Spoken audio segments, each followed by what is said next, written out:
Mesdames, Mesdemoiselles et Messieurs, débute au Rwanda une horreur apocalyptique. Depuis tôt ce matin, la machinerie, longtemps et longuement préparée, s'est mise en branle.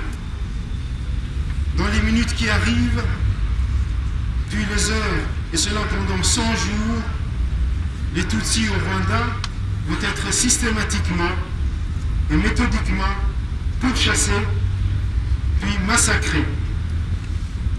Les bourreaux vont rivaliser de macabre ingéniosité dans l'art d'exterminer enfants, femmes, hommes, vieillards, pour la simple raison, mesdames et messieurs, pour la simple raison que ceux-ci sont nés Tutsis.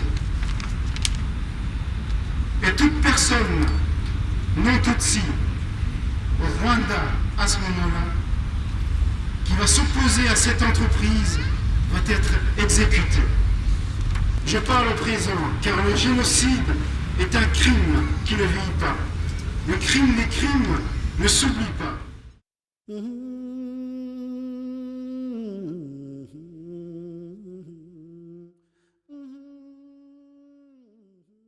Excellences, Monsieur l'ambassadeur, Messieurs le représentant du gouvernement belge, Monsieur le ministre, Excellences les ambassadeurs, Mesdames et Messieurs les sénateurs, sénatrices et députés, honorables diplomates, Mesdames et Messieurs,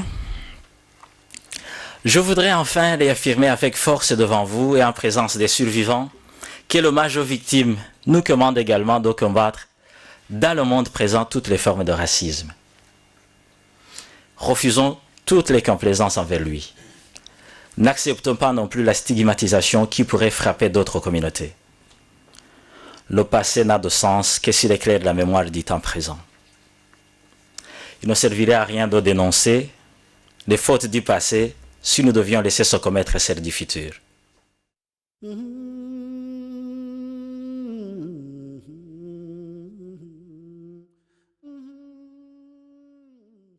Au nom de l'association Ibuka Mémoire et Justice, que j'ai l'honneur de servir et le plaisir de représenter aujourd'hui, je vous remercie d'avoir omis vos diverses fonctions en fait de vous associer au peuple rwandais dans cette session de lancement des activités commémoratives en Belgique. Ibuka est un nom rwandais qui se traduit par « souviens-toi ». Ce souvenir est avant tout honorer la mémoire des nôtres, leur rendre la dignité. C'est là même qui leur a été ôté par les bourreaux. Ce sont plus d'1 million d'hommes, de femmes et d'enfants atrocement assassinés pour ce qu'ils étaient. Ce sont les frères, les sœurs, les pères, les mères et les familles entières décimées. Ce sont les noms des êtres que nous avons tant chéris et aimés et que nous portons encore dans nos cœurs.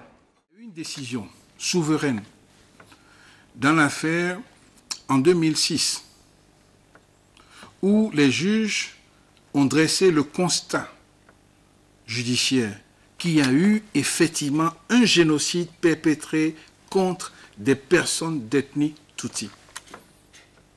Il s'agit là d'une reconnaissance judiciaire qu'il y a eu un génocide perpétré contre des personnes d'origine ou d'ethnie Tutsi. Cette décision a été une décision extraordinaire en 2006. Et c'est le tribunal, et vous allez constater que ce n'est qu'à partir de ce moment qu'on a au Rwanda requalifié le génocide pour parler de génocide Tutsi. C'est la première fois qu'il y a eu ce constat judiciaire dressé. Et c'est le tribunal qui l'a fait. Donc c'est vous dire que, comme je vous ai dit tantôt, nous avons été une institution qui a tenu à dresser ou à créer un corpus jurisprudentiel et doctrinal qui a porté sur l'histoire judiciaire du génocide. Et jusqu'à preuve du contraire, personne ne viendra contester la véracité juridique de tout ce que nous avons réalisé au Rwanda, parce qu'on a donné la possibilité à chaque partie de se défendre cela a coûté très cher. Moi, j'ai une petite question, simple question. C'est pas de vous demander de critiquer votre institution. Qu'est-ce que vous regrettez? Qu'est-ce que vous auriez aimé que le TPIR fasse, qui n'a pas été fait? Ou autrement, qu'est-ce que vous regrettez dans le fonctionnement ou dans les buts, objectifs qui étaient fixés, assignés au TPIR, qui n'ont pas été atteints? De ce point de vue, je ne pourrais pas éventuellement vous apporter mon point de vue personnel là-dessus parce que il ne s'agit pas de moi. Je ne suis qu'un petit maillon dans la chaîne de justice qui est en marche.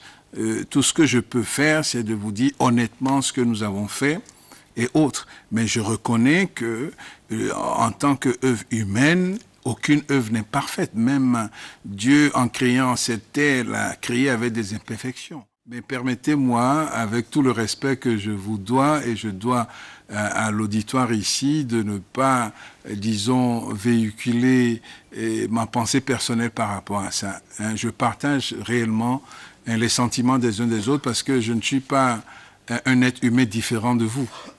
J'ai les mêmes sentiments et je peux vous avouer que je porte en moi les blessures du génocide aussi. Donc, permettez-moi de garder mon objectivité par rapport à mes fonctions et à ne pas laisser mon émotion prendre le devant sur la raison. Permettez-moi ça. Merci. Cet anniversaire me ramène aux réunions que nous tenions durant l'été 1994 au cabinet de maître Michel Grindorge, quand nous avons créé Ibuka. Et la création d'Ibuka, qui nous paraissait alors un devoir moral, un devoir citoyen, mais aussi un devoir politique, m'a offert, en ce qui me concerne, de rencontrer, en 1994 et par la suite, des hommes et des femmes extraordinaires, dévorés par le chagrin, certes, mais dont la dignité, le courage et le discernement m'ont toujours impressionné. Les survivants qui étions en Belgique ont décidé de s'unir, d'unir leurs efforts afin de survivre, mais aussi de témoigner pour des générations présentes et futures sur l'extermination qui venait de se produire au Rwanda, c'est-à-dire sur notre propre extermination. Cela n'a pas été facile. Évidemment, cette tâche difficile et douloureuse n'a été possible que grâce au soutien des hommes politiques, de tous bords en tout cas, ici en Belgique, mais aussi de l'oreille attentive des membres de la communauté juive de Belgique. Et là, leur présence parmi nous nous honore beaucoup et nous donne beaucoup de courage.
Chaque fois qu'on met en avant les différences, chaque fois qu'on utilise des concepts comme les races, un mauvais titre sur le plan biologique, mais les concepts d'ethnie, chaque fois qu'on le fait, et l'histoire le montre, à quelque endroit que ça se trouve dans le monde, et pour nous, Européens, de manière très très proche, à moins de 1000 km d'ici, chaque fois qu'on le fait, on favorise le déclenchement de la violence.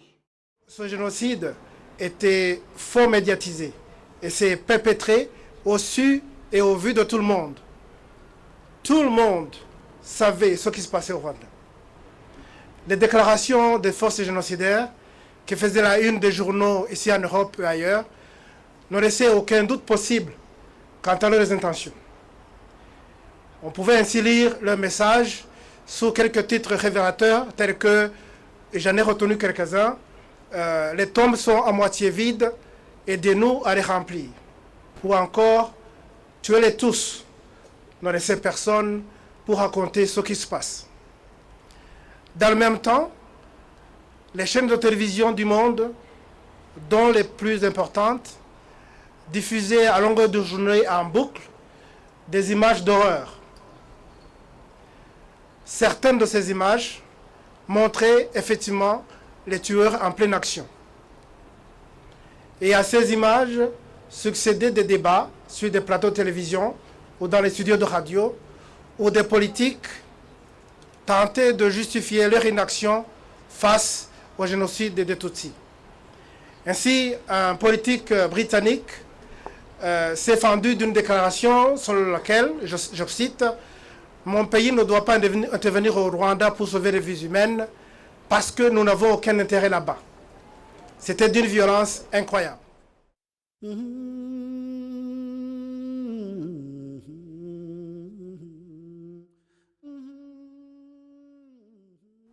Un génocide n'est jamais un accident de l'histoire. Il est plutôt l'aboutissement d'une politique animée par la haine et l'exclusion de l'autre, ainsi que le déni de sa dignité et de toute valeur humaine.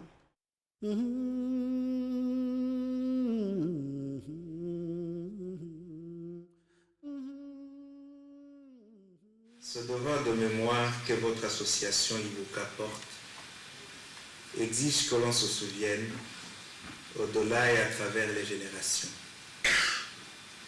Cette noble mission, Ibuka la portera dans la fidélité à ses objectifs et ses principes fondateurs, mémoire, justice et aide aux rescapés. Ces objectifs ne peuvent être atteints sans l'appui de partenaires fidèles qui respectent notre autonomie d'action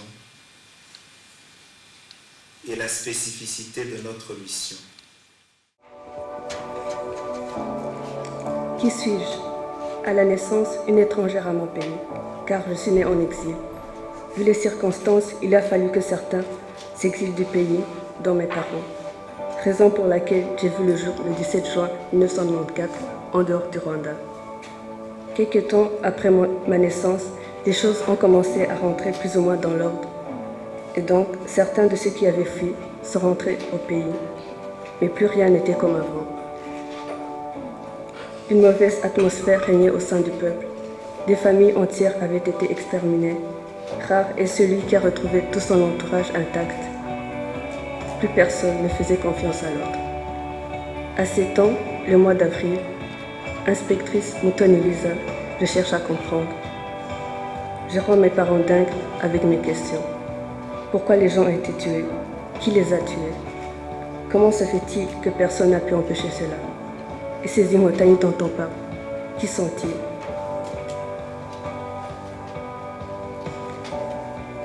Est-ce qu'ils sont encore en vie? Pourquoi n'ont-ils pas sauvé tout le monde? Plus je grandis, plus les questions se multiplient. Mais les réponses se font rares. Je suis fatiguée de cette enquête impossible, qui n'a pas de réponse. Je vais y mettre fin, car j'ai l'impression que ça me ramène toujours au point de départ. J'ai décidé de me trouver une identité indépendante de mon enquête. Je suis, plus précisément, nous sommes l'espoir. L'espoir que ceux qui sont partis vous ont légué, car chacun d'entre nous ici vous rappelle ou ressemble à une sœur, un frère ou un parent. Malgré le fait que nous vous rendons fous, nous sommes là. Nous sommes là pour vous rappeler que vous n'êtes pas seul. Nous sommes là pour briser cette solitude. Nous sommes là pour vous montrer que la vie continue. Je m'appelle Beata et j'ai 18 ans. Donc en 94, j'étais pas encore née. Et à vrai dire, j'ai même jamais vécu au Rwanda. Je suis née à Bruxelles et j'ai toujours vécu à Bruxelles. Les familles de mes parents ont été en grande partie exterminées lors du génocide des Tutsis. C'était à des milliers de kilomètres d'ici, avant ma naissance, mais pourtant, je me sens concernée par tout ce qui a trait de près ou de loin à ce génocide. Ça fait aujourd'hui 20 ans, aujourd'hui 20 ans que nos parents, nos enfants, nos frères, nos sœurs, nos amis, nos voisins ont été assassinés. C'est l'occasion de leur rendre hommage, mais c'est aussi l'occasion d'être fort et de rejeter la haine. On a vu trop de fois dans l'histoire ce à quoi elle pouvait mener. Alors soyons vigilants parce que c'est si facile de haïr, mais c'est tellement mieux d'aimer. Je n'ai pas la prétention d'affirmer que je peux comprendre ce que vous ressentez, vous qui avez perdu des êtres chers, qui étaient peut-être au Rwanda à ce moment-là, qui tentiez de survivre, de protéger vos familles. Vous qui avez été en partie détruits à jamais. Et d'ailleurs, je vous admire infiniment pour votre courage. Mais j'ai l'énergie et l'espoir d'une fille de 18 ans. Et j'ai l'espoir que le Rwanda se reconstruise, que tous les Rwandais puissent cohabiter sans haine, sans discrimination et sans injustice. L'idée n'est pas d'effacer, d'oublier le passé, mais au contraire, transmettre le devoir de mémoire, c'est ce qui nous permettra d'avancer, de ne plus laisser de telles atrocités se produire. Et savez-vous que plus de la moitié des Rwandais ont actuellement moins de 20 ans. Donc la population rwandaise est jeune et si l'éducation continue à aller dans le bon sens, on ne pourra que progresser. Cela semble idéaliste et d'autres personnes ont tenu le même discours avant moi sans changement considérable, sans que les hommes ne cessent d'être cruels. Mais pourtant, je reste convaincue qu'en persévérant, on y arrivera. Merci et bon courage.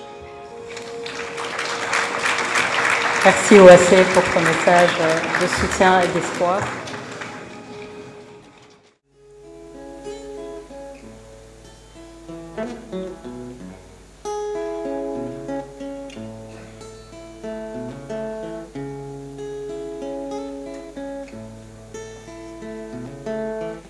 Je voudrais que la mère de mon enfant soit africaine,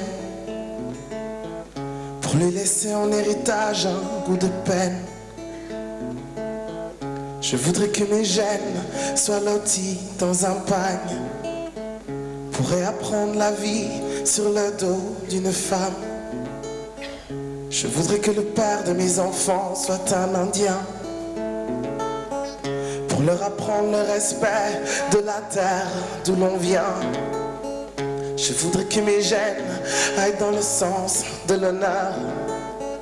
Je voudrais voir mon sang communiquer avec le cœur, car un enfant devrait s'en foutre des continents, car un enfant devrait pouvoir traverser le temps, car un enfant n'attend rien de la vie, car un enfant devient ce qu'on fait de lui.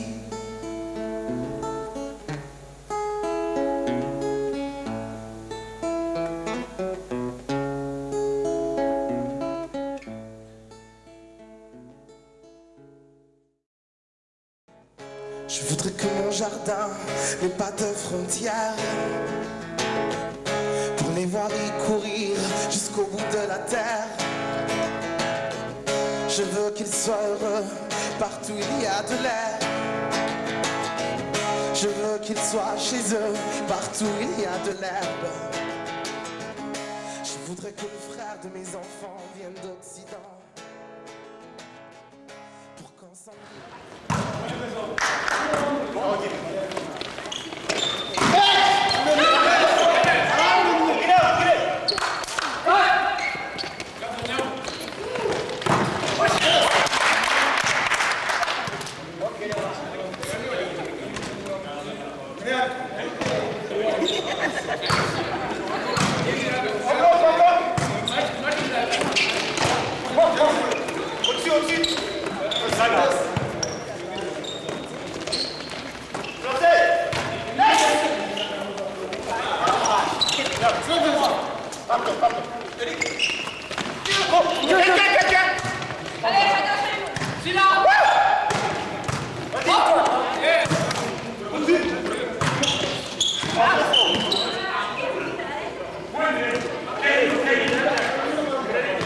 Je voudrais que les jeunes aillent dans le sens du partage, que le superficiel ne les prenne pas en otage.